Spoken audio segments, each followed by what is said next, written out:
What's good, YouTube? Welcome back to our YouTube channel. Today I got a quick video for you guys. Wanted to talk about Tyler Herro, and I wanted to talk about him because it was almost basically a requested video. About a year ago I made a video titled Why Tyler Herro Sucks, and that was kind of a clickbait title, but in the video I basically talked about what the title says and talked about how Tyler Herro was having a disappointing sophomore season in the NBA. He was coming off of the bubble season, or his rookie season, and in the bubble he had played really well in the playoffs. He had a bunch of good games and just looked like a promising young player, and so people put huge expectations on Tyler. There was a huge expectation that he's going to take another step forward and be one of, I guess, maybe one of the top guards in the Eastern Conference, or at least emerging to that level. I mean, he was in trade talks for James Harden, and I think the Heat made him untouchable, and so there was huge expectations for Tyler, and he didn't quite live up to those expectations. And so that's what I talked about in that video. And just the other day I got a comment on a video that said, talk about why Tyler Herro still sucks, or at least like you said. And so in today's video I wanted to talk about why Tyler Herro doesn't suck anymore, and why he's playing well this season, and he's having a good season, and he's living up to those expectations, or getting closer to them. And so wanted to touch on that in today's video, but more importantly wanted to hear what you guys have to say. So make sure you leave your thoughts in the comment section below. Just let me know what you think of Tyler, what his game is, and kind of what your expectations are for Tyler moving forward. Leave those thoughts in the comment section below, and with that being said, let's get into it. And so this video is about why Tyler Herro doesn't suck anymore. And no, Tyler Herro never sucked at basketball. He was never bad at basketball. That was just what I made the title. But I think that Tyler Herro has definitely turned the corner here in his third season in the NBA. And I think he's back on track to reach those lofty expectations that people put on him after that bubble performance. And I don't think those expectations were for like a bad reason. I mean, he played really well in the bubble. He played a key role for the Heat team in making the finals.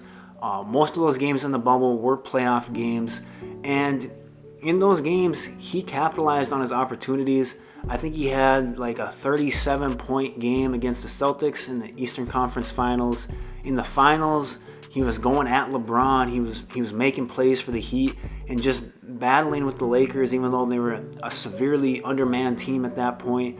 And he kind of turned himself into, I don't want to say a household name, but he put the NBA on notice that, hey, I could be a really good player. And then heading into his second year, or in his second year, he didn't live up to those expectations. He almost, in a sense, took a step back. He didn't just play as well as a lot of people expected him to. The Heat valued him as an asset, and I think he was on the table for James Harden. I think the Heat said he was untradeable or something like that. And so he was viewed in a really high light and just didn't live up to those expectations. Now in his third year, he's really turned the corner, I believe, and has started to play some good basketball.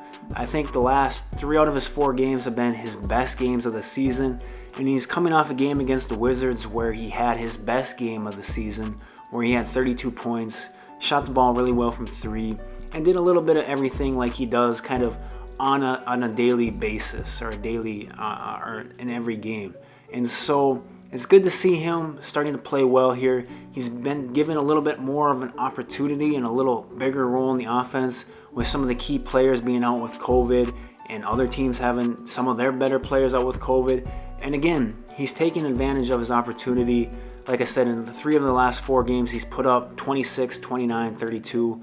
And overall on the season, he's putting up some really good numbers, and numbers that have got him in the conversation of potentially being an all-star. So far in the season, he's averaging about 20.5 points a game, shooting almost 41% from 3, which has been a huge step forward for him after only shooting 36% last year.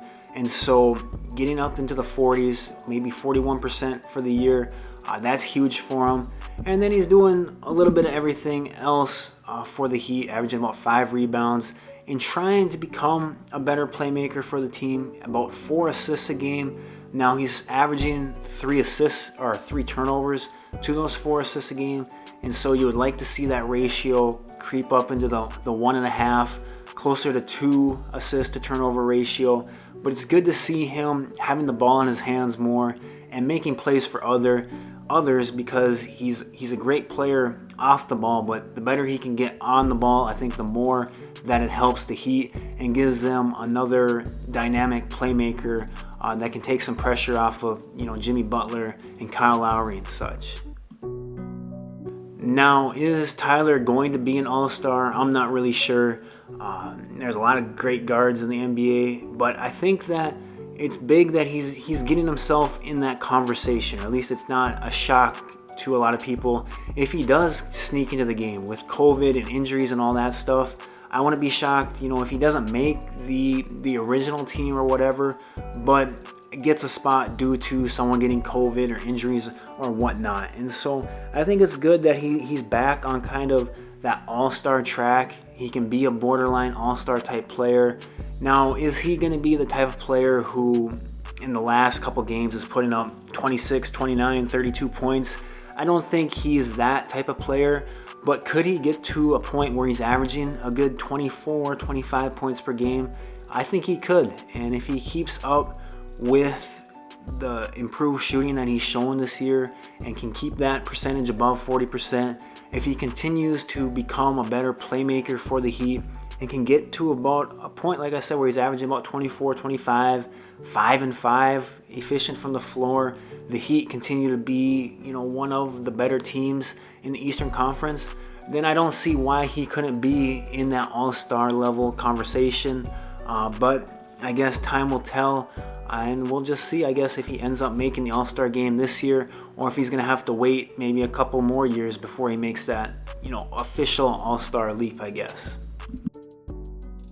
But yeah, overall, those are just kind of my thoughts on Tyler Herro. I'm not afraid to admit when I'm wrong. And like I said in the video last year or early this year, I talked about how he wasn't playing well. And now this year, he's turned it around. He's got his game to a better point, and he's playing better. And so I'm not afraid to admit that I'm wrong or anything like that. And so I hope that makes the guy that commented on our video, I hope he sees this, and I hope he feels better about that. Tyler Herro's doing good. He's playing well, and I hope he continues to play well. So leave your thoughts down in the comment section below. Let me know what you think of Tyler Herro and his game. Leave those thoughts in the comment section below. Make sure to hit the like and subscribe button, and I'll talk to you guys later.